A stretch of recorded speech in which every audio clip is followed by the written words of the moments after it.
Welcome! In today's episode, we will review the key events of 1916, examine the main battles of 1917, explore the reasons the United States joined the Great War, and why Russia left. In 1916, we spoke of the war becoming a genuine war of attrition, a war to wear the enemy down. Nowhere was this more apparent than at the Battle of Verdun, a German attack against the French, masterminded by German General Erich von Falkenhayn, conceived of the idea to bleed the French army white, to run them out of soldiers in a way that the German army would not. In that way, it became a true war of attrition. The attack was not to gain territory, but to kill French soldiers. The French were doing so poorly and suffering such terrible losses that the British hastily launched the Battle of the Somme.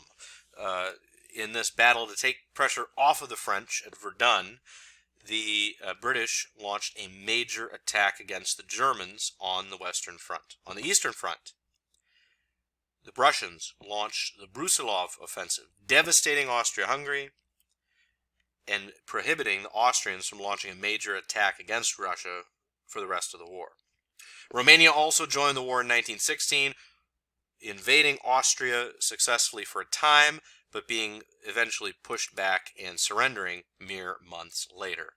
Most significantly, other than those two main battles on the Western Front that cost nearly 1 million lives on each side, the Battle of Verdun and the Battle of the Somme. In addition to that was the war at sea. The Germans, for the second time, resumed the practice of unrestricted submarine warfare, gaining the hostility of neutral countries like the United States. Also in that year was the Battle of Jutland, which was the only major naval battle of the entire war, a German attack against the British Navy, which largely ended in a draw. We also briefly spoke about the Ottoman front last time. Today, we're going to look at the main events of 1917, as well as the reasons the United States joins and Russia leaves the Great War. On the Western Front, in the beginning of 1917, the Germans executed a massive strategic withdrawal to a set of pre-prepared trenches called the Hindenburg Line. This nearly invincible line of trench work built with machine gun nests, tank traps, concrete reinforced defenses, and underground dugout bunkers prevented nearly any attack. And in so doing, they gave up many miles of territory on the Western Front, much to the surprise of the Allies. Nevertheless, in response to the Germans heavily punishing Russia, the French, under General Nivelle, planned a massive offensive also for the spring of 1917. They had to advance across land that was very recently no man's land, and land that was very recently the old German trenches, and dig new trenches under German fire and observation, and launch the Nivelle offensive against the nearly invincible and newly constructed Hindenburg Line. The result was a disaster. The French took terrible casualties at the gain of almost nothing, and in response, near the end of the Nivelle offensive and for the rest of the war, the French would be plagued by mutinies. That is, soldiers refusing orders and refusing to attack when ordered, and in occasion harming their commanding officer that would be ordering the attack. The Third Battle of Ypres is also known as the Battle of Passendy. At the Battle of Passendy, or Third Ypres, this battle is significant for almost no reason other than many men died. It's famous as the muddiest battle of the war, which sounds rather harmless until you realize that the mud is so bad that many thousands of men, and in some cases entire tanks with men inside, drowned in the mud, unwounded, and a terrible, terrible fate to behold in 1917. On the Eastern Front, the new Russian government under Alexander Kerensky as the head of the democratic Russian government that had seized control in the spring Russian Revolution, which we'll speak about next unit, ordered another offensive against the Central Powers. It was of limited success in 1917, and after that we will see nothing other than a regular German advance into Russia. The Germans are able to now push into Russia as the Russian army has collapsed after one last offensive after its revolution, which removed the Tsar and brought in the democratic government of Kerensky. In the war at sea, the Germans, for the third and final time, resorted to unrestricted submarine warfare, shooting down neutral ships that were headed to Britain in an effort to starve the British at sea. And this begins in spring, really late winter of 1917, and continues through the end of the war. This is ultimately one of the main things that will bring the United States into the war. On the Ottoman front, you simply continue to see Lawrence of Arabia, the British, and their Arab allies continue to press forward, taking Baghdad, most of Jordan, Jerusalem, and simply continuing to use nationalism against the Ottomans, turning their own subject nationalities, mainly the Arabs, against their Ottoman rulers. You also saw in November of 1917 the Balfour Declaration that largely outlined British and French hope for establishing a Jewish state, a Jewish nation state in Palestine, which will be significant in the future. On the Italian front in 1917, you had the culmination of the 11 battles of the Isonzo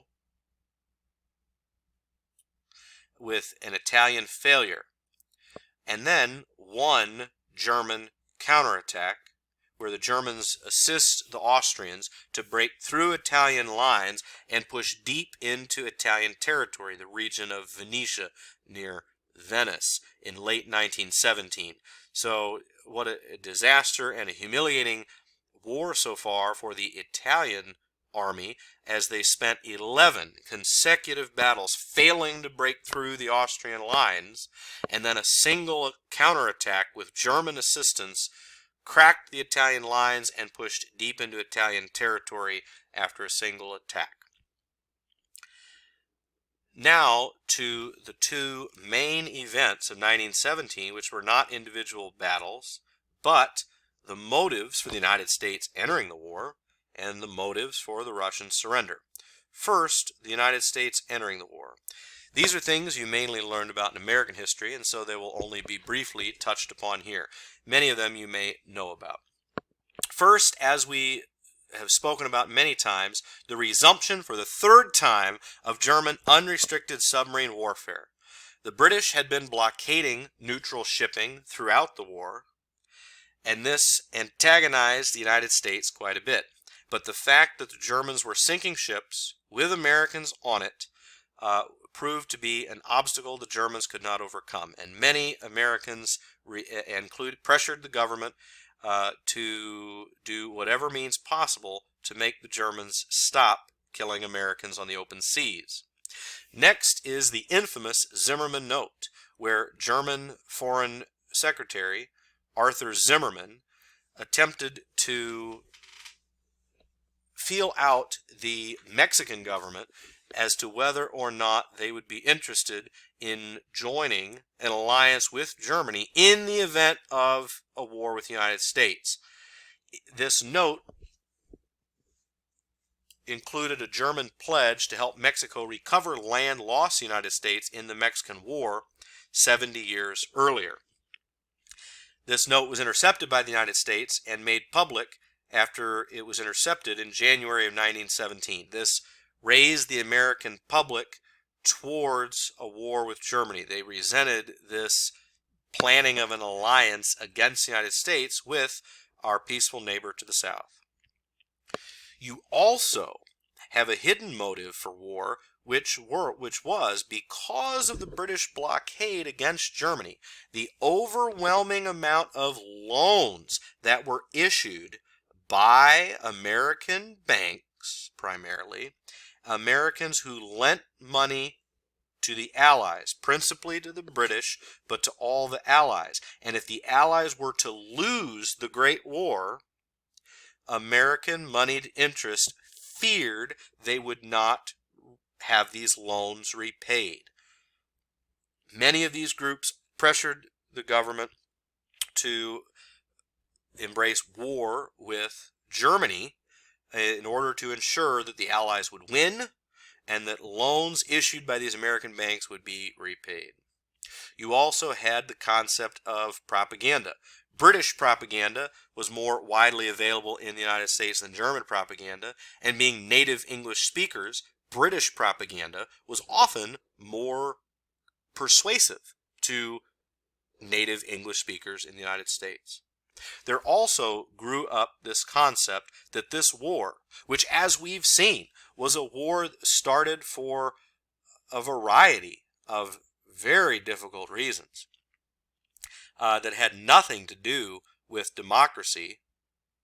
Now there were those arguing that this was a war to make the world safe for democracy.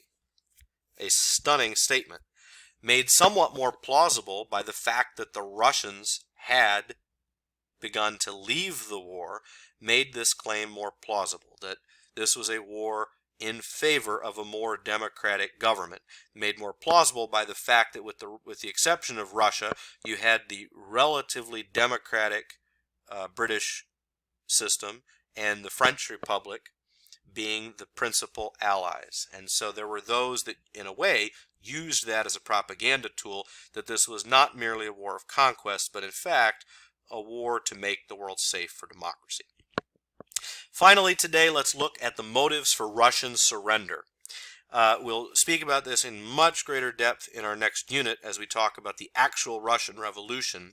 But the key thing to know here is that there were two separate revolutions. First, in March of 1917, there was a revolution that brought to power a provisional democratic government.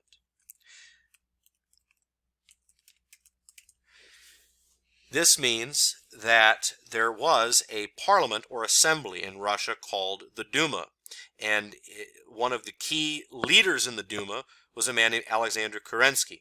As the war continued to go extremely poorly for Russia, and supplies, the German blockade, the Ottoman blockade, the fact that Russia lacked key factories and industrial production, those key problems, the soldiers dying and surrendering in great numbers, the war went very poorly, and there was a call for the Tsar to abdicate or step down from the throne.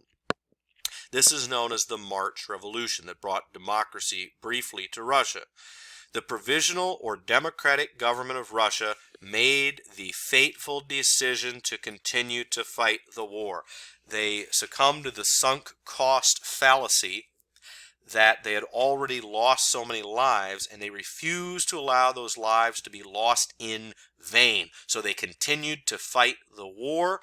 Democracy does not make more bullets. It does not feed bellies. The simple fact that they had a more democratic government did almost nothing to help the Russian war effort. Kerensky ordered the 1917 Kerensky Offensive mentioned above, and in so doing, they exhausted their last efforts in the war, and the democratic provisional government began to falter. This led to a second or Red October Revolution, where Vladimir Lenin and the Russian communists, called the Bolsheviks, began a revolution in Leningrad. Again, we'll speak about this in detail, but using the key slogan, "Land, Peace, Bread," the Bolsheviks became popular because, unlike the Tsar and unlike the democratic government, they were the only major group in Russia demanding peace with Germany, peace on any terms, and harsh terms they would be indeed. The treaty that ends the war between Russia and Germany is called the Treaty of Brest-Litovsk, concluded in March of 1918, but they had already effectively ended the war somewhat before this. This treaty gave up broad swaths of land from Russia to Germany and effectively ended Russian participation in World War I. Next time, we'll look at the main events of 1918. Thanks for watching.